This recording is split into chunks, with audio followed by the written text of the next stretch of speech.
और अब खबर खाद्य विभाग के एक्शन की कर लेते हैं। सबसे पहले जहां पर यूपी से लेकर के गुजरात तक खाद्य विभाग की टीमें लगातार रेड कर रही हैं और मिलावटी और नकली चीजें पकड़ी जा रही हैं। इसी क्रम में यूपी के मथुरा और हमीरपुर में भी रेड हुई। आपने एक कहावत तो सुनी होगी कि हलवाई अपने दुकान की मिठाई नहीं खाता है। ठीक ऐसा ही हमीरपुर में भी देखने को मिला, जहां पर मिठाइयों में मिलावट कर रहे हलवाई को जब अपनी ही मिठाई खाने के लिए कहा गया तो उसने खाने से साफ मना कर दिया, जिसके बाद टीम ने उसके खिलाफ बड़ी कार्रवाई की है।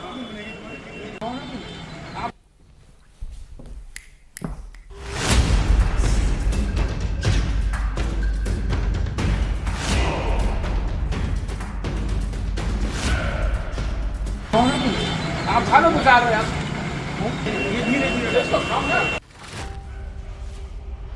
पुलिस वाले मिठाई खाने का ऑफर कर रहे हैं, लेकिन शख्स हाथ जोड़कर मिठाई खाने से ही मना कर रहा है।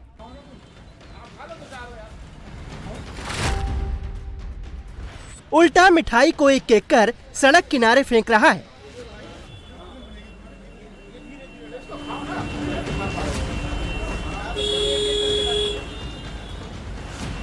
तस्वीर हैरान करने वाली है। हालांकि तस्वीरें देखकर आपको थोड़ा अंदाजा लग रहा होगा, बाकी पूरी खबर हम आपको बताते हैं। दरअसल पुलिस वाले जिस शख्स को मिठाई खाने का ऑफर दे रहे हैं वो कोई और नहीं बल्कि हलवाई है। ये मिठाई उसी ने बनाई है, लेकिन अपनी ही बनाई मिठाई खाने की हिम्मत इनमें नहीं है। आप खाना बुझा रहे हैं ये धीरे-धीरे ये शख्स अपनी ही बनाई मिठाई इसलिए नहीं खा रहा क्योंकि इनकी बनाई ये मिठाई सेहत के लिए ठीक नहीं है। ये मिलावटी दूध, पनीर और मावे से बनी है और इन्हें मालूम है कि अगर इस मिठाई को इन्होंने खा लिया तो ये जरूर बीमार पड़ जाएंगे। आप खाना बुझा रहे हैं क्योंकि ऐसा करिए हाथ से डाल दीजिए इसमें उधर कुछ ये धीरे-धीरे तस्वीरें उत्तर प्रदेश के हमीरपुर की हैं, जहां मोदहा कस्बे स्थित जय भवानी स्वीट्स में हलवाई को मिलावट का ऐसा डर कि उसने अपनी ही दुकान की मिठाई खाने से इनकार कर दिया, लेकिन उसी मिठाई को वो धड़ल्ले से बेच रहा था। इसकी सूचना पर जब एसडीएम और खाद्य विभाग की टीम छापेमारी करने पहुंची तो दुकान में न सिर्फ मिलावटी मिठाई बिक रही थी बल्कि हर तरफ गंदगी का अंबार लगा था और इसी गंदगी में ये मिठाई बनाई जा रही थी। वहीं प्रशासन ने दुकान की सारी मिठाई नष्ट करवाकर सैंपल जांच के लिए भेज दिए हैं। साथ ही दुकानदार के खिलाफ आगे की कार्रवाई की जा रही है। आप खाना बुझा रहे हैं क्योंकि ऐसा करिए हाथ से डाल दीजिए इसमें उधर कुछ ये धीरे-धीरे अब आपको यूपी के मथुरा की तस्वीर दिखाते हैं, जहां टैंकर से दूध बहाया जा रहा है। ऐसा लग रहा है मानो दूध की नदी बह रही है।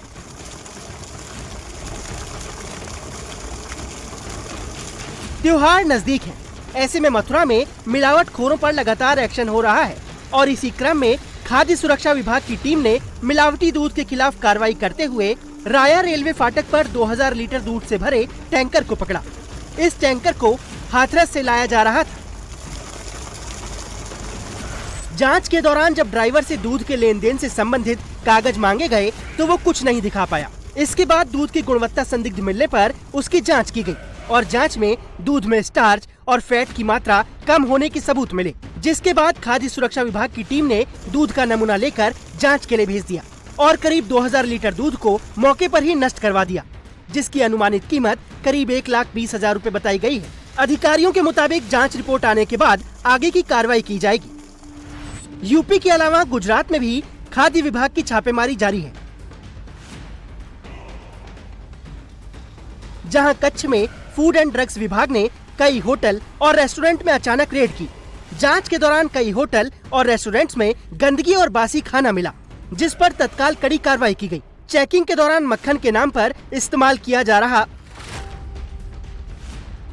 लगभग 30 किलो फैट स्प्रेड, 8 किलो बासी पनीर, सिंथेटिक फूड कलर युक्त 40 किलो बासी ग्रेवी, 500 ग्राम आर्टिफिशियल कलर, 6 दर्जन बिना ब्रांड के पाव और ब्रेड के पैकेट जब्त किए गए। इन सभी खाद्य पदार्थों को मौके पर ही नष्ट कर दिया गया। साथ ही 18 फर्मों में से 9 फर्मों को कारण बताओ नोटिस जारी किया गया है। इसके साथ ही कारोबारियों को सख्त निर्देश दिए गए हैं कि खाने की किसी भी चीज में मिलावट बर्दाश्त नहीं की जाएगी।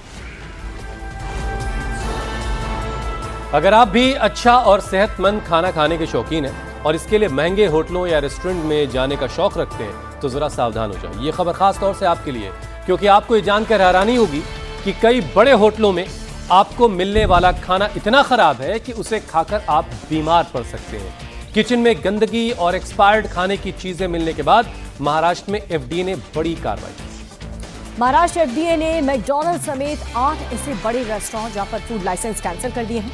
वहीं भोपाल में म्युनिसिपल मोबाइल कोर्ट ने कई बार और रेस्टोरेंट पर छापा मारा। वहां से भी एक्सपायर कोल्ड ड्रिंक्स, बेकार स्नैक्स और फंगस लगा हुआ खाना मिला है।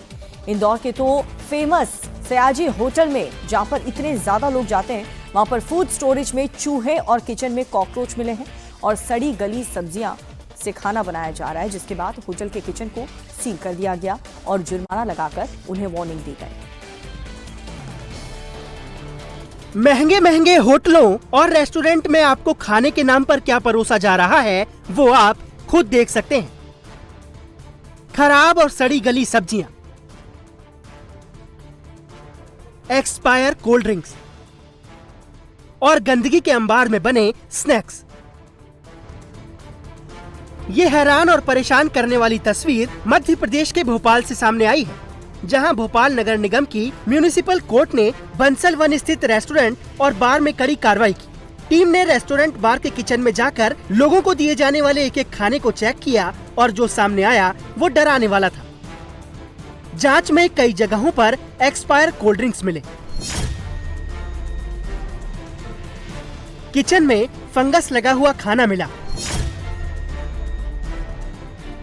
पूरे किचन में गंदगी का अंबार लगा था। सड़ी गली सब्जियां मिली और सबसे बड़ी बात ये कि वेज और नॉन वेज खाना फ्रिज में एक साथ रखा था। यानी जो खाना आप तक पहुंच रहा था वो सिर्फ आपको बीमार करता और कुछ नहीं। इतनी अनियमितताएं मिलने के बाद टीम ने बार और रेस्टोरेंट पर 25,000 रुपए तक का जुर्माना लगाया। टीम ने होटल संचालकों को एक्सपायर्ड सामान तुरंत हटाने और वेज नॉन वेज खाने को अलग अलग रखने के निर्देश दिए हैं। साथ ही साफ किया गया है कि अगर भविष्य में दोबारा खराब खाना या नियमों का उल्लंघन हुआ तो होटल रेस्टोरेंट का लाइसेंस रद्द कर दिया जाएगा। मोबाइल कोर्ट के माध्यम से नगर निगम के साथ नगर निगम और उसके संयुक्त तत्वाधान में कार्रवाई की जा रही है। आज मेन रूप से खाद्य पदार्थों को लेकर कार्रवाई की जा रही है कि खाद्य पदार्थों में कोई ऐसी सैंपलिंग कराई जा रही है कि कोई अमानक पदार्थ तो नहीं है, एक्सपायरी डेट का तो नहीं है। जो भी चीज़ें ऐसी मिल रही हैं उन पर जुर्माना और जब्ती की कार्रवाई की जा रही है। अभी तक हमने लगभग 30 से 40 स्थानों पर चेक किया है। कुछ स्थानों पर अमानक तो नहीं, एक्सपायरी डेट के प्रोडक्ट्स पाए गए हैं, उनको जब्ती की और चालानी कार्रवाई की जानी है ताकि लोगों में मैसेज जाए और लोग जो खाद्य पदार्थ जो ऐसे संस्थान संचालित कर रहे हैं उनको ये लगे कि लोगों को स्वस्थ खाद्य पदार्थ खिलाएं। वहीं मध्य प्रदेश के इंदौर के प्रसिद्ध सयाजी होटल पर भी बड़ा एक्शन हुआ। यहाँ होटल में जांच के दौरान फूड स्टोरेज में चूहे और किचन में कॉकरोच मिले। करीब 66 किलो नॉनवेज बिना पैकिंग और लेबलिंग के रखा था। ड्राई स्टोरेज की दीवार और फर्श में दरारें थी। गीले और सूखे कचरे के लिए अलग अलग व्यवस्था नहीं थी। पीने के पानी के बर्तनों के पास रखे डस्टबिन में दोनों तरह का कचरा एक साथ मिला हुआ था और होटल के पास सेंट्रल FSSAI 5 स्टार लाइसेंस भी नहीं था। टीम ने करीब 5 घंटे होटल के किचन को चेक किया और इसके बाद वहां जो गंदगी मिली तो जांच टीम के पास होटल के किचन और बेकरी को सील करने के अलावा कोई ऑप्शन नहीं बचा था। इंस्पेक्शन में काफ़ी कमियां मिली और मौके पर नमूना कार्रवाई भी की गई। लगभग 10 नमूने जो है कल लिए गए। इसमें जो है सौंफ है, पिस्ता है, पनीर है, दही है, 2 तरह के कुल मिला के पनीर थे, कुछ मसाले हैं, इनके नमूने लिए गए और इसमें कुछ नॉन कंप्लायंस मिले हैं जो लाइसेंसिंग कंडीशन में नहीं होना चाहिए, जैसे कि वेज और नॉन वेज को साथ में रखना, क्रॉस कंटामिनेशन की पूरी संभावनाएं होती है। टेम्परेचर जो है उसको नियंत्रण प्रणाली होना चाहिए, वो मेंटेन नहीं दिखा और जो स्टोरेज है, इसमें जो नॉनवेज रखा हुआ है लगभग 60 किलो के आसपास जो नॉनवेज था वो उस पर पैकिंग डेट या बैच नंबर इस तरह की जो अनियमितताएं थी। मध्य प्रदेश के अलावा महाराष्ट्र एफडीए ने भी बड़ी कार्रवाई की है। एफडीए ने मुंबई के प्रसिद्ध बॉम्बे प्रेसिडेंसी रेडियो क्लब और कोलाबा स्थित मैकडोनाल्ड्स आउटलेट का लाइसेंस निलंबित कर दिया है। इसके साथ ही 13 खाद्य प्रतिष्ठानों के लाइसेंस निलंबित कर दिए गए हैं। ये कार्रवाई खाद्य सुरक्षा और स्वच्छता मानकों के उल्लंघन के बाद हुई है, जिससे पूरे राज्य के होटल और रेस्टोरेंट संचालकों में हड़कंप मचा हुआ है। राहुल गांधी आज पुणे में छात्रों की गूंज कार्यक्रम करने वाले हैं और आज का ये जो कार्यक्रम है वो सिर्फ लड़कियों के लिए रखा गया है। राहुल ने कहा कि इस बार छात्राएं अपनी बात खुलकर रखेंगी और देश उनकी आवाज सुनेगा। लेकिन पुणे में राहुल गांधी के इस कार्यक्रम से पहले कल रात जबरदस्त हंगामा हुआ। पुणे के COAP टेक्नोलॉजिकल यूनिवर्सिटी हॉस्टल के कैंपस में NSUI और ABVP के कार्यकर्ताओं के बीच झड़प हो गई। इस झड़प के बाद मौके पर पुलिस की भारी तैनाती करनी पड़ी। झड़प को लेकर दोनों तरफ से एक दूसरे पर आरोप लगाया जा रहा है। ABVP का आरोप है कि कांग्रेस कार्यकर्ताओं जो है वो कॉलेज की छात्राओं को जबरदस्ती इवेंट के लिए रजिस्टर करवा रहे हैं, जबकि कांग्रेस का आरोप है कि राहुल गांधी के कार्यक्रम में छात्रों की गूंज जो कार्यक्रम है इसकी सपोर्ट में बोलने की वजह से ABVP कार्यकर्ताओं ने हॉस्टल की 2 छात्राओं को एक कमरे में बंद कर दिया था और उन्हें धमकाया जा रहा है।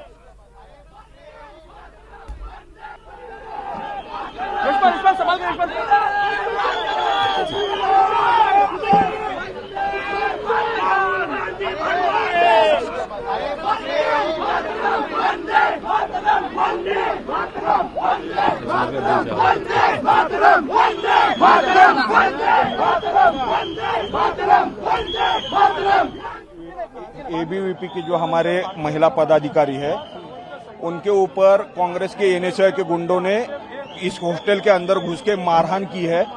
जिन लोगों के पास कॉलेज के ID कार्ड नहीं थी उनको भी इस हॉस्टल के गेट से अंदर उनको जाने दिया है।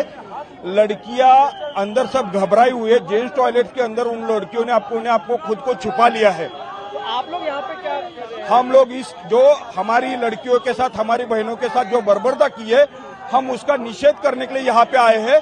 जो कांग्रेस के NSUI के गुंडे अभी भी अंदर बैठे हैं। मारपीट क्यों की? उन्होंने मारपीट इसलिए क्योंकि वो कल वहाँ पे उनके जो राहुल गांधी का कार्यक्रम है छात्रों की गूंज वहाँ पे जो आने के लिए मना कर रहे थे उनको उन्होंने जबरदस्ती जो मना कर रहे थे उनको उन्होंने मारने की कोशिश की है।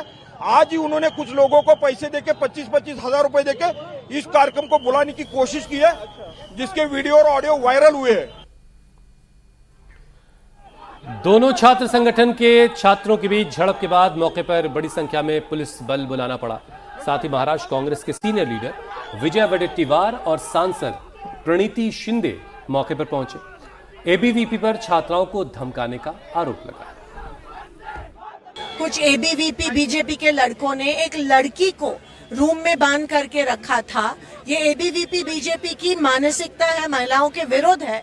जब उनके पैरों के नीचे की जमीन खिसकने लगती है तो वो महिलाओं पे अत्याचार करती है। मतलब वो इतनी कमजोर है कि महिलाओं पे अत्याचार करती है।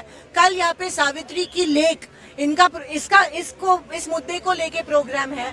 हमारी महाराष्ट्र की जो लड़कियां हैं उनके खून में हिम्मत है, उनके खून में धाड़स है और वो बीजेपी इनको ऐसे डराने की कोशिश कर रहे हैं।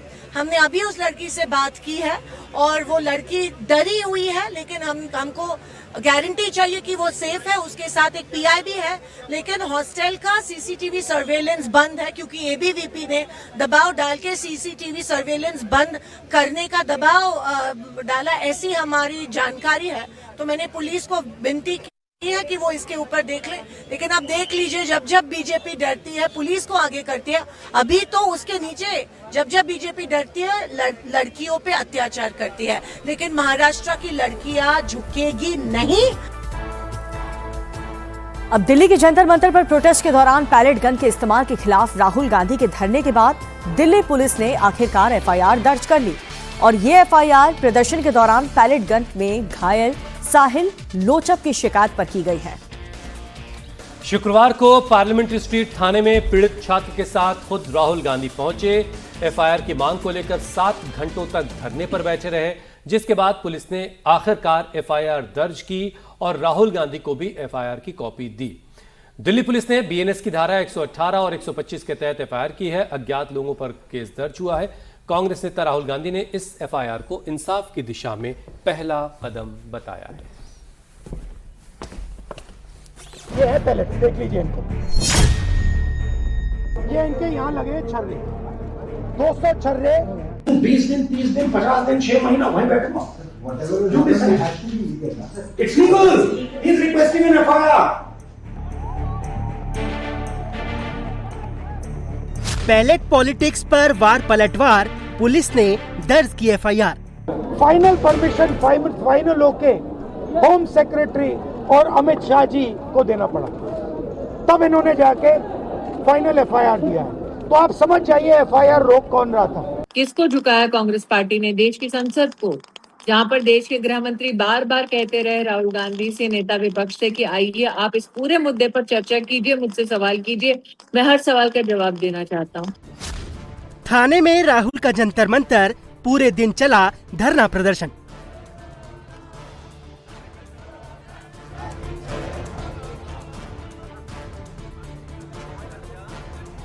दिल्ली के संसद मार्ग थाने में कांग्रेस नेता राहुल गांधी जिस एफआईआर की कॉपी को अपनी जीत बता रहे हैं, वो दिल्ली के जंतर मंतर पर प्रोटेस्ट के दौरान प्रदर्शनकारी छात्रों और सुरक्षा बलों के बीच हुई झड़प में पैलेट गन के इस्तेमाल को लेकर की गई है।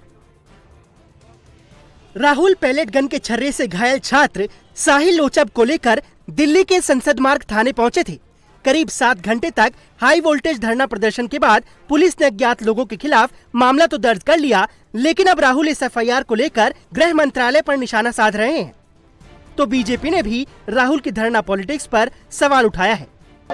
ये न्यू दिल्ली, बिल्कुल दिल्ली के बीच में पुलिस स्टेशन है, यहाँ पे न्याय नहीं मिल रहा है। अब इमेजिन कीजिए गांव के किसी पुलिस स्टेशन में या छोटे से शहर के किसी पुलिस स्टेशन में क्या होता है। हमने यहाँ पे कोई गलत काम नहीं किया है, हमने सिर्फ एक हिंदुस्तान के नागरिक के लिए, उसकी माँ के लिए, उसके पिता के लिए न्याय मांगा है और उसके लिए 8 घंटे लग गए। और फाइनल, बड़ी इंटरेस्टिंग बात, फाइनल परमिशन फाइनल होके होम सेक्रेटरी और अमित शाह जी को देना पड़ा, तब इन्होंने जाके फाइनल एफआईआर दिया है। तो आप समझ जाइए एफआईआर रोक कौन रहा था। राहुल गांधी ने, गांधी परिवार ने अपने आप को देश की संसद से बड़ा माना, देश की सुप्रीम कोर्ट से बड़ा माना, देश के कानून से बड़ा माना, तो एक छोटा सा पुलिस स्टेशन क्या औकात रखेगा उनके सामने। किसको झुकाया कांग्रेस पार्टी ने देश की सुप्रीम कोर्ट को, जो जांच कर रही है? किसको झुकाया कांग्रेस पार्टी ने देश की संसद को, जहां पर देश के गृह मंत्री बार बार कहते रहे राहुल गांधी से, नेता विपक्ष से, कि आइए आप इस पूरे मुद्दे पर चर्चा कीजिए, मुझसे सवाल कीजिए, मैं हर सवाल का जवाब देना चाहता हूँ। किसको झुकाया कांग्रेस पार्टी ने? देश के संविधान को, जो कहता है कि जो पैरामिलिट्री सर्विस है उसका सम्मान होना चाहिए। राहुल गांधी ने कंप्लेन में कहीं भी ये कहा कि तफ्तीश कीजिए पैरामिलिट्री फोर्सेस और पुलिस बल को किसने मारा। किसको झुकाया राहुल गांधी ने? पैरामिलिट्री फोर्स को। किसको झुकाया राहुल गांधी ने? दिल्ली पुलिस को। वो लोग जो देश की सरहद पर इस वक्त सेवा दे रहे हैं, जिनके खिलाफ नारे उठाए गए, कि राहुल गांधी ने उनके खिलाफ कोई भी जांच मांगी? देश की आर्मी का अपमान करने वालों के खिलाफ राहुल गांधी ने कोई भी जांच मांगी? तो किसको झुकाया कांग्रेस पार्टी ने? जंतर मंतर पर पैलेट गन के छर्रे से घायल छात्र को लेकर राहुल गांधी शुक्रवार को कनॉट प्लेस पुलिस स्टेशन पहुंचे, लेकिन यहां के आईओ का नंबर नहीं मिलने के बाद राहुल संसद मार्ग थाने पहुंच गए, जहां राहुल ने डीसीपी और दूसरे बड़े अफसरों के सामने एफआईआर दर्ज करने की मांग की। राहुल ने आरोप लगाया कि साहिल लोचब पैलेट गन के छर्रे से घायल हुआ है, उसकी आंख की रोशनी चली गई है, दिल के पास कुछ छर्रे अभी भी फंसे हुए हैं, इसलिए इस मामले में तुरंत एफआईआर दर्ज की जाए। हालांकि राहुल के प्रोटेस्ट और एफआईआर पॉलिटिक्स से पहले ही जंतर मंतर पर प्रोटेस्ट के दौरान हंगामे की जांच क्राइम ब्रांच को सौंपी जा चुकी है। सुप्रीम कोर्ट ने भी जंतर मंतर प्रोटेस्ट के दौरान हुई हिंसा की जांच के लिए कमेटी बनाई है। बावजूद इसके राहुल एफआईआर कराने पर अड़े रहे और थाने में धरने पर बैठ गए। करीब 7 घंटे के धरने के बाद दिल्ली पुलिस ने साहिल लोचब की शिकायत पर एफआईआर दर्ज कर ली। पार्लियामेंट स्ट्रीट थाने में अज्ञात लोगों के खिलाफ एफआईआर दर्ज की गई है। बीएनएस की धारा 118 और 125 के तहत ये एफआईआर दर्ज हुई है। राहुल गांधी ने इस एफआईआर को साहिल लोचब को इंसाफ मिलने की दिशा में पहला कदम बताया है, लेकिन राहुल गांधी के इस अड़ियल रुख पर बीजेपी ने हमला बोला। स्वास्थ्य मंत्री जेपी नड्डा ने राहुल को कैमरा जीवी कहते हुए पलटवार किया, तो बीजेपी सांसद रविशंकर प्रसाद ने राहुल के इस एक्शन को वंदे मातरम के मुद्दे से लोगों का ध्यान भटकाने की कोशिश करार दिया। यह कांग्रेस पार्टी की राजनीतिक हताशा का प्रतीक है और राहुल गांधी की फुटेज खाने की भूख है। पूरा देश जानता है कि 20 जुलाई की घटना को लेकर माननीय सर्वोच्च न्यायालय ने पहले ही संज्ञान ले लिया है और पूर्व जज की अध्यक्षता में एक 5 सदस्यीय उच्च अधिकार प्राप्त समिति का गठन भी किया गया है।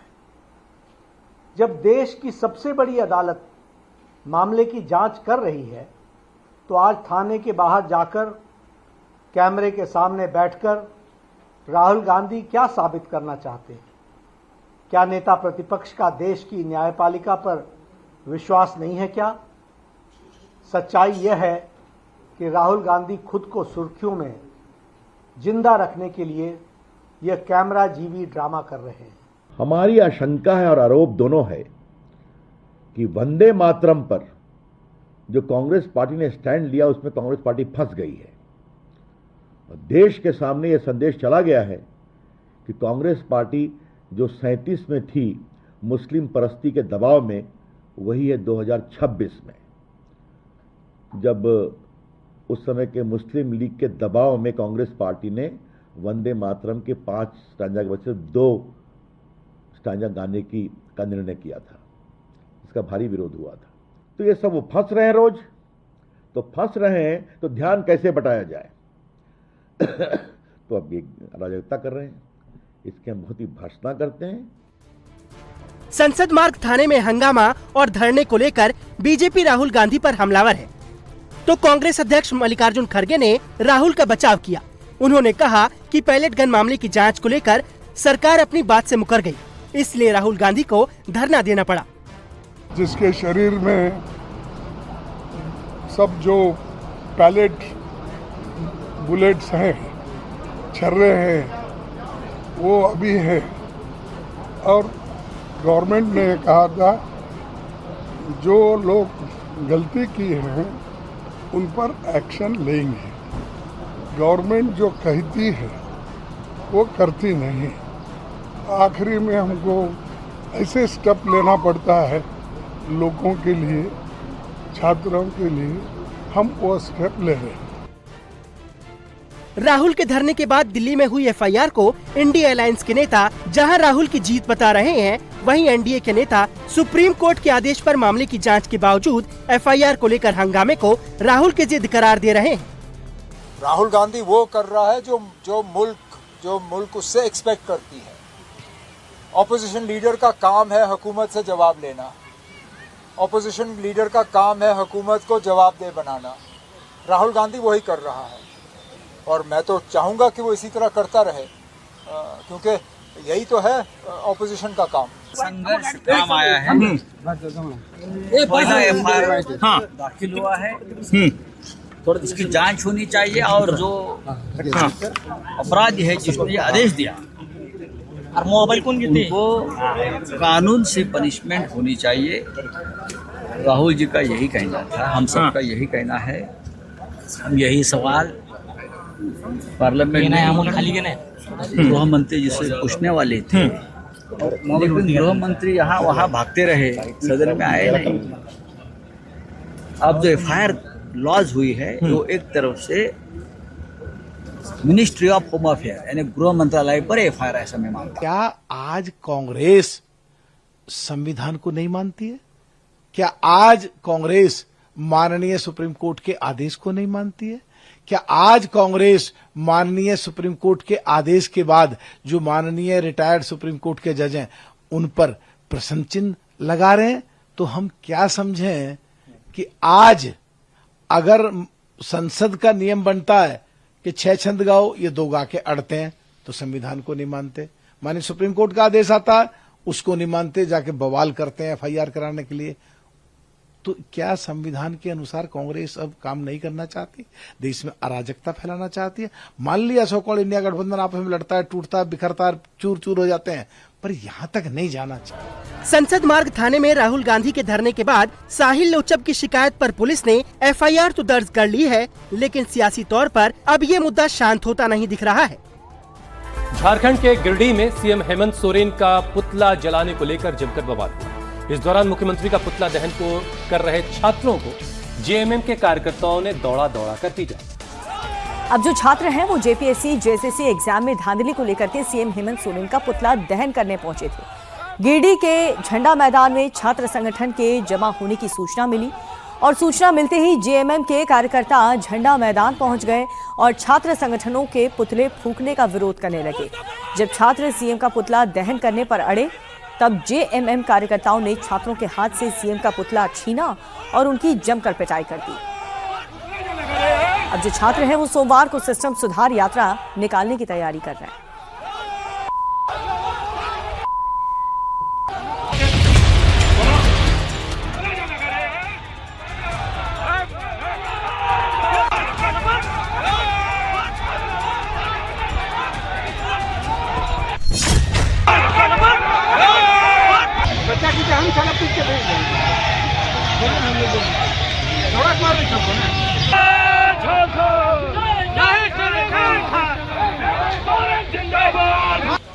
प्रदर्शनकारी छात्रों ने झारखंड के सीएम हेमंत सोरेन का पुतला क्या जलाना चाहा, बड़ा बवाल हो गया। जेएमएम के कार्यकर्ताओं ने छात्रों के हाथों से हेमंत सोरेन का पुतला छीना और फिर जमकर हंगामा किया। इस दौरान जेएमएम कार्यकर्ताओं ने सीएम का पुतला जलाने की कोशिश कर रहे छात्रों को दौड़ा दौड़ा कर पीटा।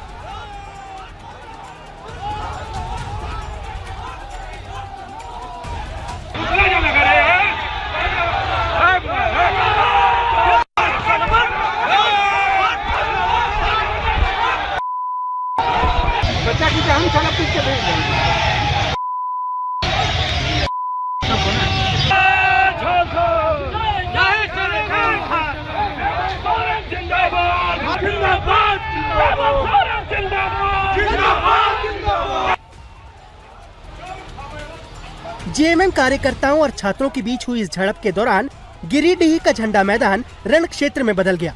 प्रदर्शन कर रहे छात्रों का आरोप है कि सीएम हेमंत के JSSC CGL एग्जाम रद्द करने के ऐलान के बाद भी कोर्ट में सरकार ने अपना पक्ष ठीक से नहीं रखा, जिससे सीएम हेमंत के फैसले पर कोर्ट ने रोक लगा दी। झारखंड में एग्जाम सुधार को लेकर छात्रों के प्रोटेस्ट का आज 27वां दिन है।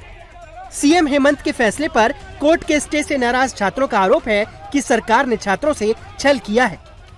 यहाँ के स्थानीय विद्यार्थी हैं, हम सब जुटे और स्थानीय टावर चौक में हम लोग का ऐसे था कि पुतला दहन का कार्यक्रम था, लेकिन यहाँ कुछ असामाजिक तत्व जो झारखंड मुक्ति मोर्चा से जुड़े हुए हैं, उन्होंने हमको पर्सनली बोल करके तुम एक आदिवासी आदमी होकर के आदिवासी मुख्यमंत्री का पुतला क्यों दहन कर रहा है। तो मैंने बोला कि संविधान ने ये हमको अधिकार दिया है, आदिवासी हो या कोई भी हो, अगर गलत काम करेगा तो गलत का हमेशा आदिवासी भी विरोध करेगा, कोई भी विरोध करेगा। लेकिन उन्होंने टारगेट करके हमारा शर्ट को भी फाड़ दिया और हमको बहुत मारा है, इधर भी बहुत मारा है और जाति सूचक गाली दे करके इन्होंने हमको प्रताड़ित किया है। जेएमएम के कार्यकर्ता और कुछ लोग जो गुंडे पाल के रखे ये संगठन, इनके द्वारा आके हम लोग से पहले नोक झोंक किया, उसके बाद लोगों को बुला के लाठी डंडा से हम लोग को दौड़ाकर मारने का, भगाने का प्रयास किया, गाली भी दिया। झारखंड के विद्यार्थियों को दिग्भ्रमित करने का कोशिश किया और मामला को रद्द करके कोर्ट में मामला गया और उनके तरफ से जो वकील होता है वो जाके झारखंड का CID का रिपोर्ट नहीं सौंपा, जिसके कारण सभी परीक्षा जो उन्होंने रद्द किया था उसको वापस नियुक्ति दे दिया गया। उसके विरोध में आज हम लोग हेमंत सोरेन का पुतला दहन कर रहे थे, लेकिन ये झारखंड मुक्ति मोर्चा का गुंडा लोग, सुदीप सोनू का गुंडा लोग, आज हम लोग 70-80 विद्यार्थी पर हमला किया और मेरे आदिवासी छात्र नेता मंटू मुर्मू को आदिवासी करके कहा और पकड़ के इनका कपड़ा फाड़ा और इनको मारा और हम लोग को मारने का काम किया। आने वाला चुनाव में जैसे झारखंड का विद्यार्थी 2019 में सुदीप सोनू और हेमंत सोरेन को सत्ता में बैठाया था, आने वाला चुनाव में झारखंड से उखाड़ फेंकने का काम करेंगे। गिरिडीह में छात्रों का आंदोलन चल रहा है तो रांची में एक बार फिर झारखंड के नौजवान आंदोलन की तैयारी कर रहे हैं। हाई कोर्ट से सरकार के आदेश पर रोक लगाने के बाद अब झारखंड के नौजवानों ने सोमवार से सरकारी भर्तियों के एग्जाम में सुधार की मांग को लेकर सिस्टम सुधार यात्रा निकालने का ऐलान किया है। छात्रों का कहना है कि उन्हें जो शक था वही हुआ। हेमंत सोरेन की सरकार ने हाई कोर्ट में केस की पैरवी ठीक से नहीं की। अब वो सरकार के झांसे में नहीं आएंगे, अब आंदोलन तेज करेंगे। कोर्ट में वो बात को रखने के लिए मौका दिया तो वहाँ पे सरकार मजबूती से क्यों नहीं रखा? वहाँ पे महाधिवक्ता अनुपस्थित क्यों हुए? तो कहीं न कहीं सरकार का मंशा हम लोग को संदेह लग रहा है और इससे पूरे छात्र परेशान है, हताश है और कहीं न कहीं ठगा महसूस कर रहे हैं। इसीलिए हम लोग इस आंदोलन को और व्यापक रूप देने के लिए भर्ती व्यवस्था सुधार यात्रा आगामी 24 अगस्त 2024 दिन सोमवार से कर रहे हैं। इधर छात्रों के प्रोटेस्ट पर जेएमएम कार्यकर्ताओं के हमले को लेकर बीजेपी ने कड़ा ऐतराज जताया। झारखंड विधानसभा में नेता प्रतिपक्ष बाबूलाल मरांडी ने सीएम हेमंत को जेएमएम कार्यकर्ताओं को कंट्रोल में रखने की नसीहत दी। तो स्वाभाविक है कि इस कारण से बच्चे बिल्कुल उद्वेलित है, गुस्सा में है। तब भी बच्चे लोकतांत्रिक तरीके से ही आंदोलन कर रहे हैं और उसके बाद भी जेएमएम को या हेमंत सोरेन को सरकार को रस नहीं आ रहा है। इसलिए सरकार के जो गुंडे हैं, तो मैं गुंडा कहता हूँ कि लाठी का लोग उपयोग कर रहा है। आज तो उनको झंडा मैदान में या हजारीबाग के कुछ मैदान में, लेकिन झारखंड के बच्चे अगर गांव-गांव में डंडा लेकर के निकलेंगे तो फिर जेएमएम वालों को भागने का रास्ता भी नहीं मिलेगा। इसलिए मैं कहूँगा कि हेमंत सोरेन जी से अपने गुंडों को आप समझा दीजिए कि ये लोग अपने डंडे को रख करके घर में जाएं और फिर आप जो बच्चों को जो आश्वस्त किए थे, लेकिन वो आश्वासन तो पहले ही दिखा कि आपकी कार्रवाई किस प्रकार से हुई है। इसलिए जो बच्चों के मांग है सीबीआई से जांच, तो आप सीबीआई से जांच करा दीजिए। गिरिडीह में छात्रों को जब जेएमएम के वर्कर्स पीट रहे थे तब झारखंड पुलिस मूक दर्शक बनकर खड़ी थी। इस दौरान कई प्रदर्शनकारी छात्र घायल हुए हैं, जिनका इलाज चल रहा है। और अब खबर एमपी के उज्जैन से है, जहां पर बेगम बाग इलाके में अवैध अतिक्रमण के खिलाफ बुलडोजर एक्शन चलाया जा रहा है। महाकाल मंदिर के पास अतिक्रमण कर बनाए गए करीब 1 दर्जन घरों को जमींदोज किया गया है, जिसमें अवैध बिल्डिंग में chicken centre, hotel, restaurant, dairy, guest house सहित कई ऐसी दुकानें चलाई जा रही थी। बताया जा रहा है कि धर्म विशेष के लोगों के द्वारा उज्जैन विकास प्राधिकरण की जमीनों पर कब्जा करके व्यावसायिक तौर पर इस्तेमाल किया जा रहा था।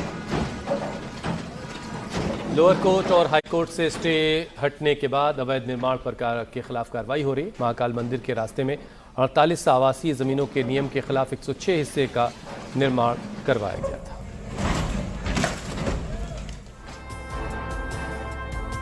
तेलंगाना के भुवनगिरी में दवा कंपनी में धमाका और इसमें 2 लोगों की मौत हुई है, 10 लोग जख्मी हो गए। दवा कंपनी के रिएक्टर में यह धमाका हुआ, जिसके बाद वहां आग लग गई थी और इसकी वजह से 2 लोगों की जान चली गई, जबकि 10 लोग जख्मी बताए जा रहे हैं। तो तेलंगाना में ये हादसा हुआ है, जहां दवा कंपनी में धमाका हुआ और इसके बाद आग लग गई, जिसमें 2 लोगों की जान गई और 10 लोग जख्मी हो गए। अगली खबर यूपी के संभल से है, जहां 2 साल पहले हुई हिंसा से जुड़ी यह खबर आ रही है। इस हिंसा के मास्टरमाइंड शारिक साटा के खिलाफ रेड कॉर्नर नोटिस जारी कर दिया गया है। सीबीआई ने यह नोटिस इंटरपोल के जरिए जारी करवाया। शारिक साटा पर फर्जी पासपोर्ट के जरिए विदेश भागने का आरोप। अब संभल हिंसा का मोस्ट वांटेड शारिक साठा एक कुख्यात ऑटो लिफ्टर है। संभल के एसपी कृष्णा बिश्नोई ने यह बताया कि यूपी पुलिस की अपील पर सीबीआई ने इंटरपोल से संपर्क करके नोटिस जारी किया। पुलिस के मुताबिक शारिक फिलहाल दुबई में छिपा हुआ है। कोर्ट उसे पहले ही भगौड़ा घोषित कर चुका है। पुलिस ने शारिक से जुड़ा पूरा डॉजियर सीबीआई को सौंप दिया था। सीबीआई ने इंटरपोल की मदद से रेड कॉर्नर नोटिस जारी कराया और अब यदि वो किसी दूसरे देश में पाया जाता है तो संबंधित एजेंसियों की मदद से उसे गिरफ्तार करके भारत लाने की कार्रवाई की जाएगी। पुलिस के मुताबिक 24 नवंबर 2024 को संभल में जामा मस्जिद के सर्वे के दौरान हुई हिंसा में शारिक की भूमिका सामने आई। पुलिस का दावा है कि हिंसा की साजिश दुबई में बैठकर रची गई और उसके गुर्गों ने यहां पर अंजाम दिया। हिंसा के दौरान पुलिस की गाड़ियों में आगजनी, फायरिंग हुई। एसपी के मुताबिक शारिक के खिलाफ संभल हिंसा के अलावा 55 से 60 मुकदमे और दर्ज हैं। पुलिस अब उसे भारत लाकर कोर्ट में पेश करना चाहती है ताकि उसके खिलाफ सभी मामलों में कार्रवाई को आगे बढ़ाया जा सके। उत्तर प्रदेश में विधानसभा चुनाव से पहले योगी सरकार का नेताओं और मंत्रियों की सुरक्षा को लेकर के एक बहुत बड़ा फैसला हुआ है। फैसला ये कि यूपी सरकार अखिलेश यादव और मायावती समेत 44 नेताओं को बुलेट प्रूफ जैकेट देने की तैयारी कर रही है। सुरक्षा मुख्यालय ने करीब 10 लाख रुपए की लागत से ये जैकेट खरीदे हैं। योगी सरकार के 11 मंत्रियों को भी ये बुलेट प्रूफ जैकेट मिलेगी। संजय निषाद, नंद गोपाल नंदी समेत कई मंत्रियों और नेताओं को ये जैकेट दी जाएगी। संगीत सोम, सुरेश राणा को भी ये सुरक्षा कवच मिलेगा। सुरक्षा और खुफिया इनपुट को देखते हुए एहतियातन ये फैसले लिए गए हैं। वाई कैटेगरी से लेकर Z+ कैटेगरी वाले नेताओं को बुलेट प्रूफ जैकेट दी जाएगी। मंत्री विधायकों के अलावा दूसरे दलों के प्रमुख नेताओं को भी जैकेट देने का इंतजाम किया गया। चुनाव से पहले नेताओं की सुरक्षा को लेकर ये एक बड़ा एहतियाती कदम उठाया गया। हालांकि जैकेट देने की वजह पर सरकार की तरफ से अभी कोई आधिकारिक बयान नहीं आया है।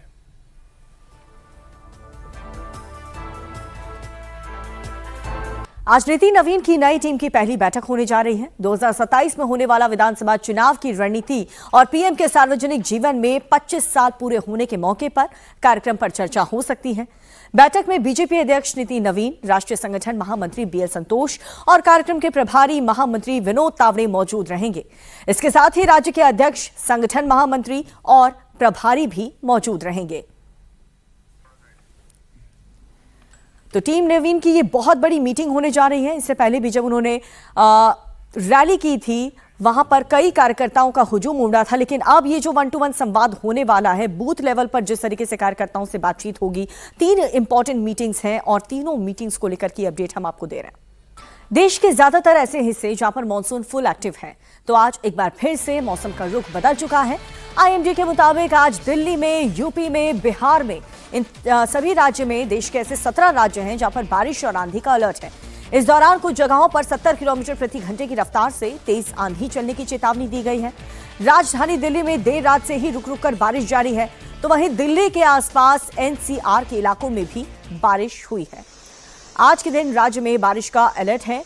वो राज्य आपको बता दें जिसमें उत्तर प्रदेश शामिल है, बिहार है, दिल्ली है, हरियाणा, पंजाब, उत्तराखंड, हिमाचल प्रदेश, जम्मू कश्मीर, झारखंड, पश्चिम बंगाल, ओडिशा, असम, मध्य प्रदेश, छत्तीसगढ़, गुजरात, राजस्थान और महाराष्ट्र शामिल हैं।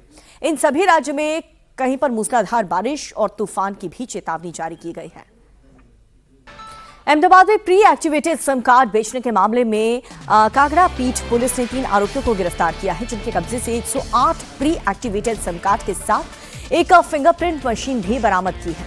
जांच में ये सामने आया है कि नहूर रावत और काशिफ अली रावत, जो हरिद्वार के निवासी हैं और मोबाइल से जुड़ा कारोबार करते हैं, वो हरपाल सिंह परमार नाम के शख्स को सिम कार्ड देने अहमदाबाद आए थे। पुलिस ने सूचना के आधार पर सभी आरोपियों को दबोच लिया। अहमदाबाद शहर में कागड़ापीठ पुलिस स्टेशन की टीम को ये इन्फॉर्मेशन मिली थी कि 2 व्यक्ति उत्तराखंड से यहाँ पे सिम कार्ड बेचने आ रहे हैं। तब भी पुलिस थोड़ी अलर्ट हो गई थी, क्योंकि वहाँ से यहाँ आने का क्या पर्पस हो सकता है। फिर हमने वॉच रखी थी, तब हमें कंफर्म हुआ कि ये लोग प्री एक्टिव सिम कार्ड्स बेचने यहाँ पे आ रहे हैं। और बाद में हमको ये भी कंफर्म हुआ था कि ये जो सिम कार्ड्स हैं, इसको साइबर क्राइम या फिर अन्य जो एक्सटोर्शन या उस तरह की क्राइम्स है उसमें, या फिर कुछ ऐसे क्राइम होते हैं जो एंटी नेशनल किस्म के होते हैं, उसमें इसका यूज़ होने वाला था। इसको काफ़ी सीरियसली लेकर पुलिस ने काफ़ी अच्छे से इसको वॉच भी रखी, उसको जब्त भी किया और 108 जितने सिम कार्ड्स हमने जब्त किए हैं। इनकी एमओ इस तरह की थी कि इनके साथ कोई और भी व्यक्ति पकड़ा गया जैसे यहाँ पे ये बेचने आ रहे थे? जी, 2 व्यक्ति जो बेचने आए थे, एक का नाम नहूर अली है, एक का नाम काशिफ अली है। ये 2 व्यक्ति, दोनों रावत सरनेम है दोनों की, और दोनों हरिद्वार ज़िले के और उत्तराखंड से आए थे। उन्होंने यहाँ पे हरपाल सिंह राजेंद्र सिंह परमार उस नाम के एक व्यक्ति को बेचने आए थे, और तीसरे को भी हमने पकड़ लिया है। इन तीनों को पकड़ा है हमने। गुजरात के भावनगर में जहरीली शराब कांड के बाद प्रशासन अलर्ट पे है। वहीं पर महिसागर पुलिस नदी के किनारे और जंगल में ड्रोन से मेगा सर्च ऑपरेशन चला रही है। महिसागर जिले में देसी शराब के अड्डों पर पुलिस की कार्रवाई लगातार जारी है। घोड़ाना मुवाड़ा गांव में जंगल से ड्रोन की मदद से देसी शराब की भट्टी पकड़ी गई और पुलिस ने मौके पर ही सारा का सारा जो सामान है उसे नष्ट कर दिया। बिहार में शराबबंदी कानून लागू है, लेकिन पटना में जब एक सड़क हादसा हुआ तो बिहार में शराबबंदी की पोल खुल गई। हादसे के बाद कार से सड़क पर शराब की बोतलें बिखर गईं, जिसे लूटने के लिए लोगों में होड़ मच गई। तो ये तस्वीर आपको दिखा रहे हैं बिहार के पटना की, जहां पर शराब लूटने की किस तरीके से होड़ मचती हुई नजर आई, क्योंकि जैसे ही पुलिस की टीम वहां पर छापा मारने गई, अब देखिए कितनी भारी मात्रा में ये बिखरी हुई शराब की बोतलें वहां पर मिली। देखिए देखिए देखिए एकदम बाहर है। कोई 2 बोतल लेकर जा रहा है तो कोई 4। देखिए किस तरीके से यहाँ के लोग जो है, आप बच्चे को ले जा रहे हैं और दारू ले जा रहे हैं, कितनी खराब बात है बताइए। किसी ने तो शराब की पूरी पेटी ही उठा ली है। सड़क किनारे हादसे के बाद कार के अंदर मौजूद शराब लूटने की होड़ मची है। दारू ही दारू है भैया, इतना दारू है कि आधा गाड़ी तो लोग पी गया। देख सकते हैं लूट लिया पूरा गाड़ी। को नहीं, ये माल अभी पूरा पेल भरा हुआ है। ठीक है,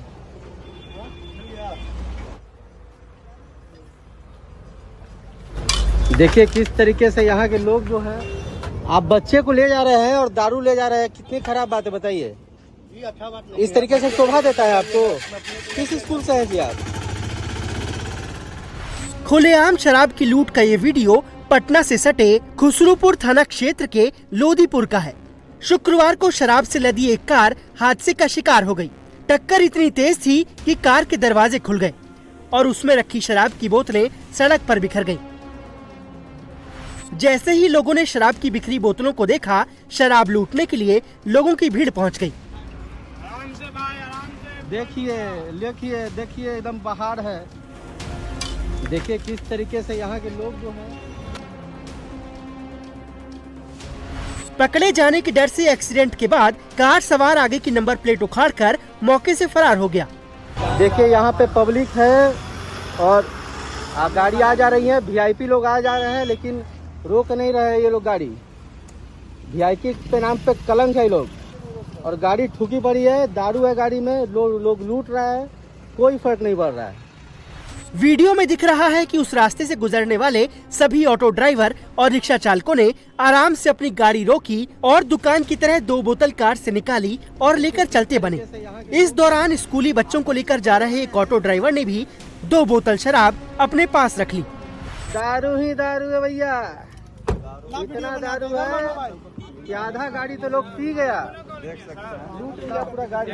को नहीं, ये माल अभी पूरा पेल भरा हुआ है। ठीक है,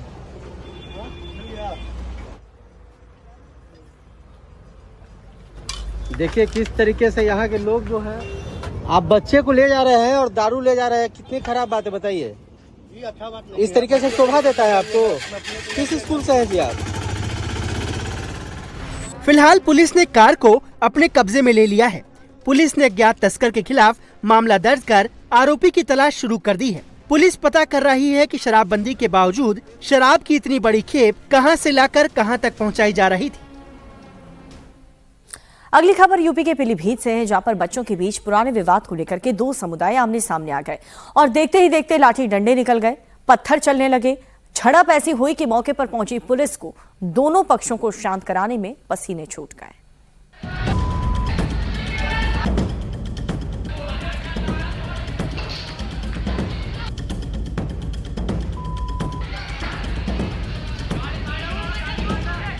इधर से एक पत्थर चला तो सामने से जवाब में 4 पत्थर मारे गए। फिर एक पत्थर, इस बार उधर से पहले से 2 गुनी संख्या में पत्थर फेंके गए। पत्थर के साइज को गौर से देख लें तो आपके होश उड़ जाएंगे। एक पत्थर भी अगर किसी को सही से लग जाए तो उसका उठना मुश्किल हो सकता है, लेकिन दोनों तरफ से पत्थरबाजों को इसकी कोई फिक्र नहीं है। वो तो बेतहाशा पत्थर पर पत्थर मारे जा रहे हैं। गांव की गली के सामने एक तरफ बाइक से पहुंचे कुछ पत्थरबाज हैं, तो सामने लाठी डंडे लेकर लठैत पत्थरबाज हैं। दोनों तरफ से गाली गलौज के बीच जमकर पत्थरबाजी हो रही है। सरेआम पत्थरबाजी की ये घटना यूपी के पीलीभीत की है, जहां के माधोटांडा थाना क्षेत्र के पिपरिया संतोष गांव की मंडी में जमकर पत्थरबाजी हुई। और पत्थरबाजी की वजह जानेंगे तो आप अपना सिर पकड़ लेंगे। शुक्रवार शाम को बच्चों की पुरानी कहासुनी को लेकर दो समुदायों में शुरू हुआ विवाद इतना बढ़ा कि एक तरफ से लोग लाठी डंडे लेकर आए तो दूसरी तरफ से बाइक से पहुंचे लोगों ने पथराव कर दिया। एक बार तो मौके पर मौजूद लोगों ने हस्तक्षेप कर मामला शांत करा दिया। इस बीच पुलिस मौके पर पहुंची, एक पक्ष के दो लोगों को अपने साथ थाने ले गई, लेकिन बताया जा रहा है कि इसके थोड़ी देर बाद बजरंग दल से जुड़े लोग पहुंचे और विवाद फिर शुरू हो गया। देखते ही देखते स्थिति दोबारा बिगड़ गई और दोनों तरफ से लाठी डंडे चलने लगे। पथराव शुरू हो गया। अचानक हुए पथराव से मौके पर भगदड़ जैसी स्थिति बन गई। लोग इधर उधर भागने लगे। पुलिस को दोबारा जानकारी दी गई तो थाने से अतिरिक्त पुलिस बल मौके पर पहुंचा। पुलिस ने दोनों को समझाकर स्थिति को काबू में किया। घटना के बाद गांव में टेंशन को देखते हुए पुलिस बल को तैनात किया गया है। एसपी ने लोकल थाने की पुलिस को पूरे मामले की जांच के निर्देश दिए हैं। अब पुलिस ने वार्निंग दे दिया है कि जो भी माहौल बिगाड़ने की कोशिश करेगा उसके खिलाफ कड़ा एक्शन लिया जाएगा। पुलिस अब मारपीट और पत्थरबाजी के वीडियो की मदद से उपद्रवियों की पहचान कर आगे की कार्रवाई में जुटी है। आप भी इन चेहरों को गौर से देख लीजिए। अगर ये कहीं दिखे तो आप भी लोकल थाने की पुलिस को अलर्ट कर सकते हैं। महाराष्ट्र के छत्रपति संभाजी नगर से एक दिल दहला देने वाली वारदात सामने आई है, जहां पर शुक्रवार को तिसगांव के पास पहाड़ की ऊंची चट्टान से गिर करके एक ही परिवार के 3 सदस्य की दर्दनाक मौत हो गई।